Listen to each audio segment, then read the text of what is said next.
বেলা ১২টার দিকে আন্তর্জাতিক অপরাধ ট্রাইব্যুনালে জুলাই আগস্ট জুড়ে চলা গণহত্যার অভিযোগে সাবেক প্রধানমন্ত্রী শেখ হাসিনা সহ ৩ জনের বিরুদ্ধে ৮,৭৪৭ পৃষ্ঠার অভিযোগ দাখিল করেন প্রসিকিউশন টিম।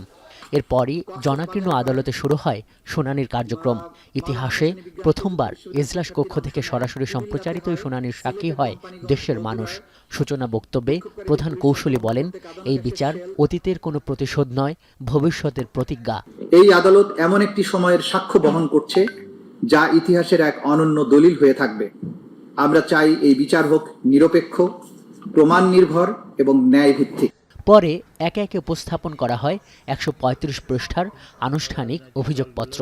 স্বাধীনতা পরবর্তী সময়ে বাকশাল গঠন, ৭৩-এর বিতর্কিত নির্বাচন থেকে শুরু করে ২০০৮-এর নির্বাচন পরবর্তী সময়ে আওয়ামী লীগ কী করে ফ্যাসিবাদ কায়েম করেছিল পর্যায়ক্রমে তা তুলে ধরেন প্রসিকিউটরেরা। বলা হয়, মুক্তিযোদ্ধা এবং রাজাকার শব্দের অপব্যবহার করে ইসলামপন্থী মানুষদের উপর ঘৃণার রাজনীতির চর্চা করেছিল আওয়ামী লীগ।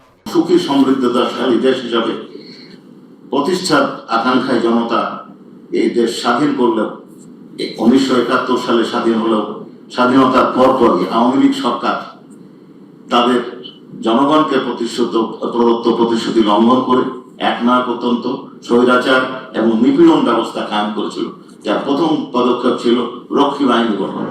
এরপর ট্রাইব্যুনালের কাছে তুলে ধরা হয় সাবেক প্রধানমন্ত্রী শেখ হাসিনা, সাবেক স্বরাষ্ট্রমন্ত্রী আসাদুজ্জামান খান কামাল এবং সাবেক পুলিশ প্রধানের বিরুদ্ধে আনীত ৫টি সুস্পষ্ট অভিযোগ। বলা হয়, গেল বছরের ১৪ জুলাই গণভবনের সংবাদ সম্মেলনে উস্কানিমূলক বক্তব্য দিয়ে শেখ হাসিনা নিরীহ ছাত্র জনতাকে হত্যা ও আক্রমণের জন্য আইনশৃঙ্খলা রক্ষা বাহিনীর সদস্য এবং আওয়ামী লীগের সন্ত্রাসীদের প্ররোচিত করেছিল। ১২-১৪ বছরের কিশোরদের দেহ ছিল পুলিশের লক্ষ্যবস্তু, যাদের শরীর ঝাঁঝরা হয়ে যায় শটগানের পিলেটে। প্রত্যক্ষদর্শীরা জানিয়েছেন, পুলিশ কারো পরিচয় না জেনেই কোনো হুমকি ছাড়াই যাকে দেখেছে তাকেই গুলি করেছে, যেন শহর জুড়ে বুলেটের বৃষ্টি চলছিল। সুনির্দিষ্ট ৩, ৪ ও ৫ নং অভিযোগে তুলে ধরা হয় ১৬ জুলাই ২০২৪-এ নিরীহ নিরস্ত্র আন্দোলনকারী আবু সাইদের নির্মম হত্যাকাণ্ড। ৫ আগস্টে রাজধানীর চাংখারপুলে শহীদ আনাস সহ ৬ নিরীহ ছাত্র জনতাকে গুলি করে হত্যা এবং আশুলিয়ায় থানার অভ্যন্তরে ৬ ছাত্র জনতাকে গুলি করে জীবিত ও মৃত অবস্থায় আগুনে পুড়িয়ে দেবার ঘটনাগুলো।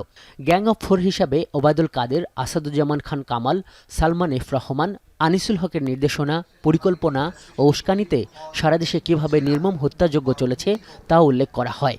বাংলাদেশ আওয়ামী লীগের সভাপতি এবং ১৪ দলীয় জোট প্রধান হিসেবে আসামি শেখ হাসিনা ছিলেন সকল ক্ষমতা এবং কর্তৃত্বের সর্বোচ্চ কেন্দ্রবিন্দু। জুলাই বিপ্লবে সংগঠিত সকল মানবতা বিরোধী অপরাধের প্রধান এবং একমাত্র কারণ ছিল যে কোনো মূল্যে শেখ হাসিনাকে ক্ষমতায় টিকিয়ে রাখা। সেদিক থেকে বিবেচনা করলে জুলাই বিপ্লবে সংগঠিত সকল অপরাধের নিউক্লিয়াস ছিলেন শেখ হাসিনা। তার অধীনস্থ অন্যান্য অপরাধীরা বিশ্বাস করত যে শেখ হাসিনা ক্ষমতায় টিকে থাকলে তারাও টিকে থাকবে এবং সকল অপরাধ করা সত্ত্বেও তারা নিরাপদে থাকবে এবং আনুগত্যের জন্য পুরস্কৃত হবে। শেখ হাসিনা ছিলেন সকল অপরাধীর প্রাণভোমরা। আনুষ্ঠানিক অভিযোগে আরও বলা হয়, রাজনৈতিক সিদ্ধান্তে আওয়ামী লীগ, যুবলীগ, ছাত্রলীগ ও ১৪ দল যেই মানবতা বিরোধী অপরাধ করেছে তা সন্ত্রাসী সংগঠন হিসেবে গণ্য করার শামিল। যেহেতু আওয়ামী লীগ, যুবলীগ, ছাত্রলীগ সহ তাদের অঙ্গ সংগঠন এবং ১৪ দলীয় জোট রাজনৈতিক সিদ্ধান্ত নিয়ে নিরীহ নিরস্ত্র ছাত্র জনতার উপরে যে মানবতা বিরোধী অপরাধ সংগঠন করেছে তাদেরকে ক্রিমিনাল অর্গানাইজেশন বা অপরাধী সংগঠন হিসেবে গণ্য করার শামিল। এদিন শেখ হাসিনা সহ ৩ জনের সর্বোচ্চ শাস্তি ও সম্পত্তি বাজেয়াপ্তের আবেদন করেছে চিফ প্রসিকিউটর। শেখ হাসিনা ও আসাদুজ্জামান খান কামালের বিরুদ্ধে নতুন করে গ্রেপ্তারি পরোয়ানা জারি করে বিশেষ ট্রাইব্যুনাল। মামলার পরবর্তী তারিখ ধার্য করা হয়েছে ১৬ জুন। বাংলাদেশ যে নতুন করে পুনরুজ্জীবনের স্বপ্ন দেখছে, এই বিচার শেষ হওয়ার মাধ্যমে সেই পুনরুজ্জীবনের স্বপ্ন বাস্তবায়ন হবে বলে আমরা বিশ্বাস করি। 5টা অভিযোগে এই 3 জন আসামির বিরুদ্ধে অভিযোগ আমলে গ্রহণ করা হয়েছে। তাদের বিরুদ্ধে নতুন করে গ্রেপ্তারি পরোয়ানা জারি করা হয়েছে। ওই দিন যদি আসামিরা উপস্থিত হন তাহলে সেদিন থেকে আনুষ্ঠানিক বিচারের প্রক্রিয়া শুরু হবে। মূলত এর মাধ্যমে শুরু হলো জুলাই আগস্ট জুড়ে চলা গণঅভ্যুত্থান দমনে হত্যাযজ্ঞ ও নিপীড়নের আনুষ্ঠানিক বিচার প্রক্রিয়া।